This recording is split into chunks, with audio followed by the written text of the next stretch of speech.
اسی طرح جو چھپ کر اللہ کے راستے میں صدقہ دیتا ہے تو اللہ تعالیٰ اسے بھی قیامت کے دن عرش کا سایہ عطا فرمائیں گے۔ ہم لوگوں کو دیکھتے ہیں وہ بعض مرتبہ زکوٰۃ کے پیسے، فطرانے کے پیسے لے کے ہاتھ میں رکھ دیتے ہیں اور کہتے ہیں ہم نے رسید بھی نہیں لینی، کسی کو پتہ ہی نہیں چلنے دیتے کہ میں نے کتنی زکوٰۃ نکالی ہے،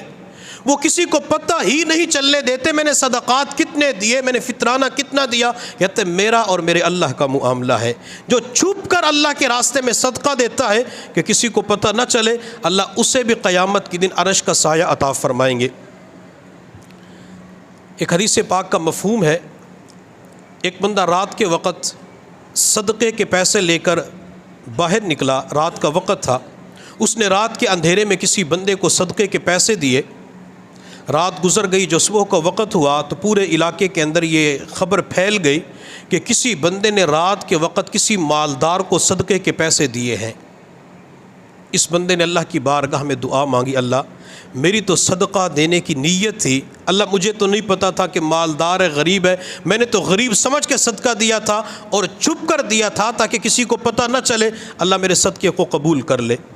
اگلا دن ہوا تو رات کے وقت یہ بندہ زکوٰۃ کا پیسہ تھا یا صدقے کا پیسہ تھا لے کر نکلا، اندھیرے کے اندر جا کے کسی عورت کو دیا۔ صبح کے وقت لوگوں نے کہا کہ رات کے وقت کسی بندے نے ایک زانیہ بدکارہ عورت کو صدقہ دے دیا۔ بندہ پھر پریشان، اللہ میں تو نکلا تھا کہ کسی کوئی غریب عورت ہوگی، مجھے تو نہیں پتا کہ زانیہ بدکارہ عورت ہے۔ تیسری رات ہوئی، بندہ پھر صدقے زکوٰۃ کے پیسے لے کر باہر نکلا، رات کا وقت تھا، کسی بندے کو پیسے دیے تو اگلے دن پھر یہ خبر پھیل گئی کسی بندے نے رات کے وقت چور کو صدقہ دیا ہے، وہ تو پوری رات چوری کرتے، چور کو صدقہ مل گیا۔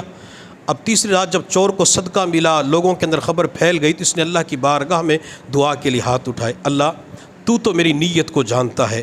اللہ میں نے لوگوں سے چھپ کر صدقہ دیا، اللہ اگر میرا صدقہ مالدار کے ہاتھ میں پہنچ گیا، اللہ میری سچ نیت کی وجہ سے مالدار کو خرچ کرنے کی توفیق عطا فرما، اللہ اب جو صدقہ میں نے ایک زانیہ بدکارہ عورت کو دیا ہے، اللہ میری صحیح نیت کی وجہ سے اس زانیہ کو توبہ کی توفیق عطا فرما دے، اللہ میرا صدقہ جو چور کے ہاتھ میں گیا ہے، اللہ میری صحیح نیت کی وجہ سے چور کو چوری سے توبہ کی توفیق عطا فرما۔ اس بندے نے دعا مانگی، اللہ نے صحیح نیت کی وجہ سے مالدار کو سخاوت کی توفیق عطا فرما دی، زانیہ کو بدکاری سے توبہ کی توفیق دے دی، اور اللہ نے چور کو چوری سے توبہ تائب ہونے کی توفیق عطا فرما دی۔ بندہ چھپ کر جو کچھ بھی اللہ کے راستے میں صدقہ کرتا ہے اللہ اسے قبول فرما لیتے ہیں۔